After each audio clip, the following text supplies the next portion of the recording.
I first read The Lord of the Rings when I was 18. I loved the book, thought it would make a great film, assumed that somebody one day would make a live-action film and that I'd get to go along and see it.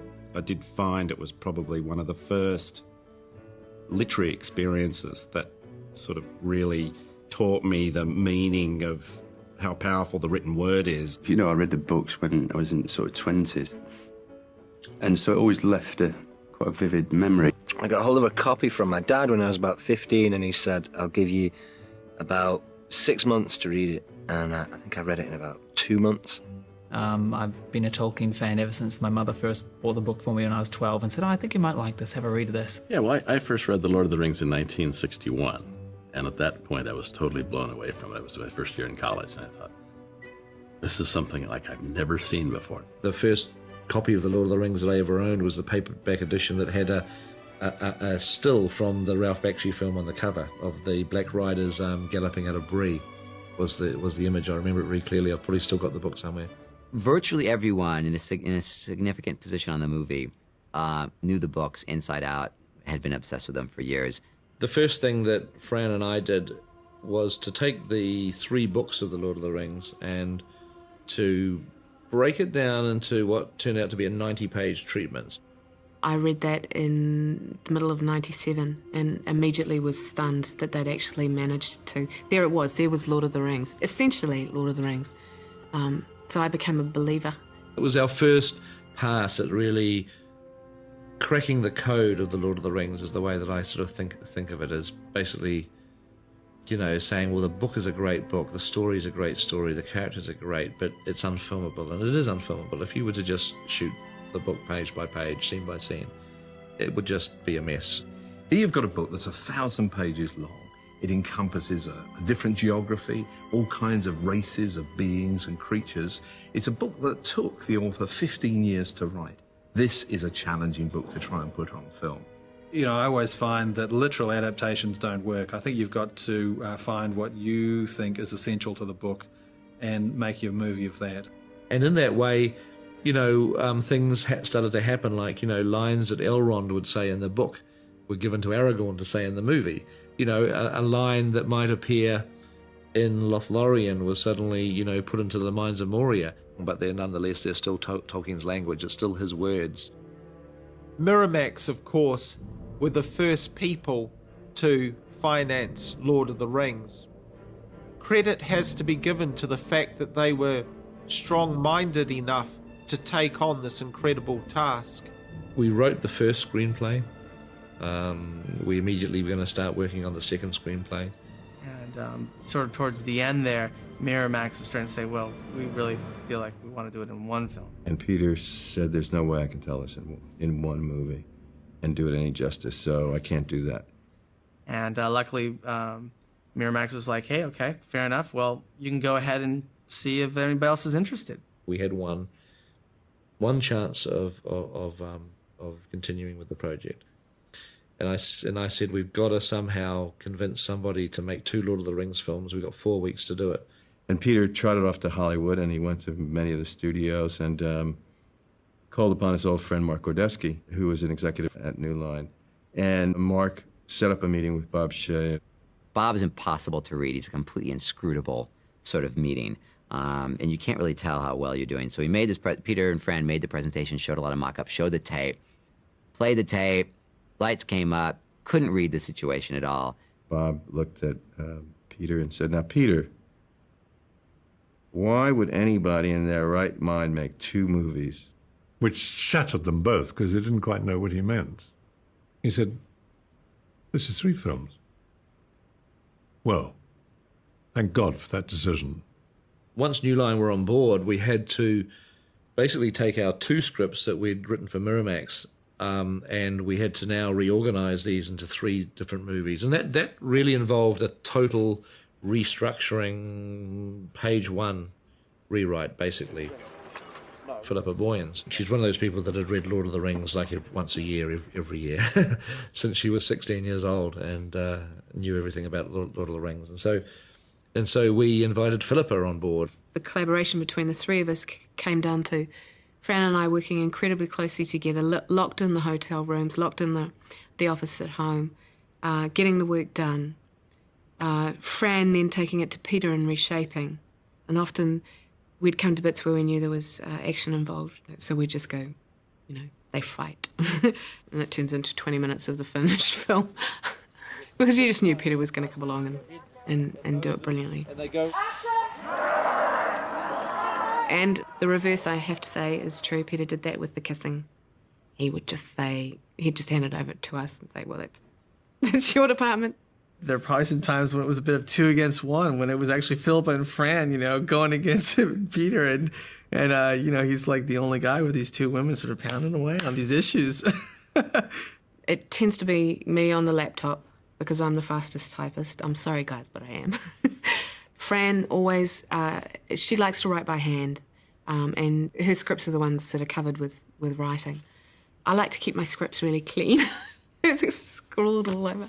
So she's usually sitting on the floor surrounded by notes, surrounded by the scripts, and lots of paper. And Peter would be, when he was shooting, he'd generally be lying on the couch completely exhausted because he'd just shot right through the week, and this was his day off, and he was working on the script. The script was literally being rewritten, I'm not exaggerating, every single day and week for the entire 15-month shoot. I would get pages faxed to me several times a week. We were constantly updating them, partially because of the interaction with the actors. We used to go around to Pete's house, which was great. And whoever was involved in the scenes, we'd go around and kind of chat through what that scene's about. And through that, a lot of the script kind of morphed into something else, Pete and Fran and Philippa sat us down, Billy and I primarily, and said, write down anything that you are doing that is making you laugh, and try and link it in with something in the book. There was a lot of plot lines that we sort of fleshed out, had ideas about certain specific characteristics more than anything. The idea of Frodo kind of playing with the ring and what would happen to him. Philippa and Fran were great. They were so enthusiastic. They were so happy to I suppose, to be working on something like we all were. But I mean, there was great enthusiasm and passion in how they spoke and how they wanted to work with you. And it was never, you could ring them anytime, night or day. And if you had a problem, you could discuss anything with them. I can remember going out to dinner one night and Philippa and I sitting at the end just dreaming, and her asking for a napkin or a matchbook from the restaurant just to write it all down on, because it was, beautiful stuff what we were coming up with. Sometimes you would start a scene one day, and under your door at night there would come a few rewrites through. When I say a few rewrites through, I have 2 file boxes that big, filled with rewrites. I have to tell you, some are still in the envelopes unopened, because I was sometimes so tired I thought, oh hell, never mind. The actors who were now starting to own their characters were, firing ideas to us, which, some of them are good and some of them aren't, but you certainly gratefully accept the good ideas, and this, Fran described it as furiously laying the tracks in front of the train. It was as it was rumbling up behind you. There was no stopping the train, and the tracks just had to go down. It made for a degree of sort of controlled chaos. The artistic result was terrific.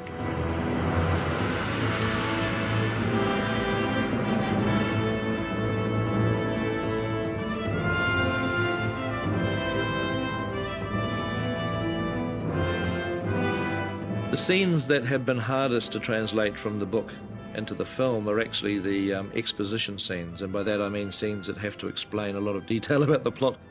Early on in the development of The Fellowship of the Ring, Peter hit upon the idea of doing a prologue. He knew he was going to have to go through this long period of exposition, so he wanted something exciting, almost like you would do with a Bond movie. We really do need to get people into the headspace and let them understand some of what we're talking about, so that when the story really kicks in, they've got a background on things. Peter was very specific about what he needed. I need to set up Isildur, I need to set up Narsil, I need to set up the Battle of Dagorlad, We need to introduce Sauron, we want to introduce the immortality of the elves, and we want to track the journey of the ring to being lost. And you can't do it in more than 4 pages. And so that's what I did. I sat down and I thought about it. And that's where history became legend became myth, and some things that should not have been forgotten were lost. That's where they came from. That survived, actually.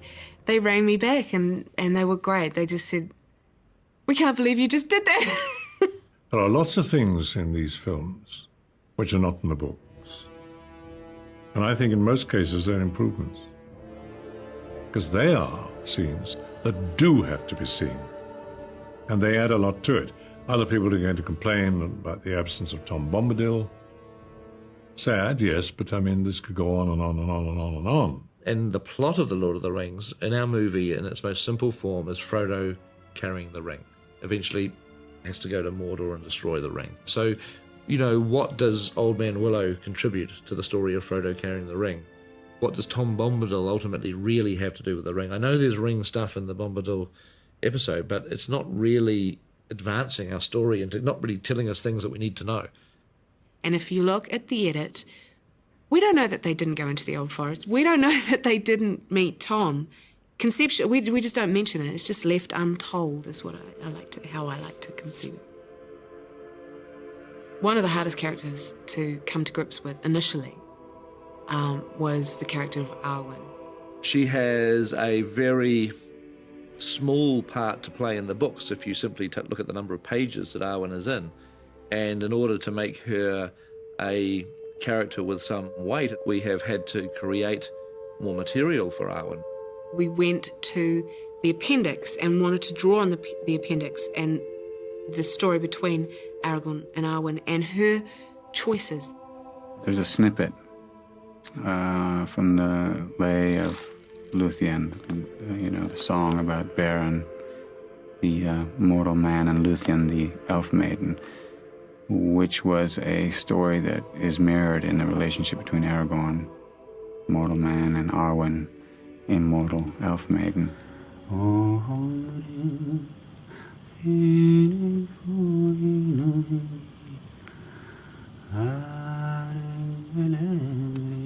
Who is she? This woman you sing of. 'Tis the Lay of Luthien, the elf maiden who gave her love to Beren, immortal. So we have gone into that appendix for ideas and material which we can actually incorporate into the plot of the movies. One of the keys to adapting something of such wealth of detail to film is that everything needs to do more than one thing. We were trying to bring Merry and Pippin to life more, talking about ideas to do that, and I just said, well, Merry and Pippin should steal a firework and light it. Done. Supposed to stick it in the ground. It is in the ground. Outside. That was your idea. Even though I knew it wasn't in the book, I just felt that you need the energy at that point. Because this is a party. You want to see some lightness and fun at the front of this movie because it gets very dark. And you're looking for something unexpected. You're introducing 2 main characters. You're saying something about them. You're also referencing an event that actually does take place in the book, which is that Gandalf has a firework which becomes Smaug, the dragon. So, you want everything that you do to hopefully do 3 or 4 things in terms of turning that piece of prose into a film at the moment. One of the primary things it needs to do is reveal character. We tried to do this with Gandalf. Gandalf tells an awful lot of exposition in Bag End, but we also wanted it to reveal something of Gandalf's character, so that it's not just telling the audience the plot, it's also telling the audience that Gandalf may have made a mistake, that this is weighing heavily on him. A sense of foreboding starts creeping into the film. It's some form of Elvish. I can't read it. There are few who can. The language is that of Mordor, which I will not utter here. You can waste a lot of time, and we did do this. We We waste a lot of time trying to bring so much of the world to life, trying to explain some of the cultures, such as dwarves. And what we discovered is if you want to explain to an audience about the culture of dwarves, you cast John Rhys Davies as the dwarf, and he'll tell you, he'll show you, he'll bring that culture to life for you. We could pass through the mines of Moria. My cousin Balin would give us a royal welcome.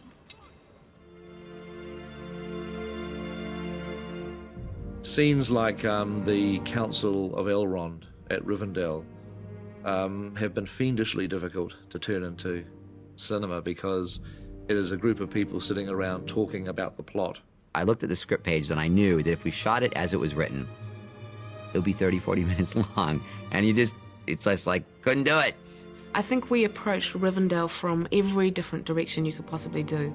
It got to the stage where it was like, don't make me go back there. I can't go back to Rivendell, please. It's a scene that needs to get the Fellowship together.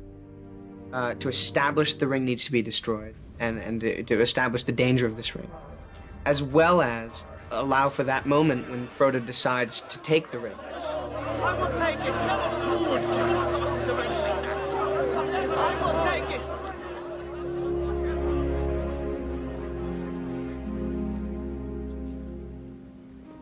I will take the ring to Mordor.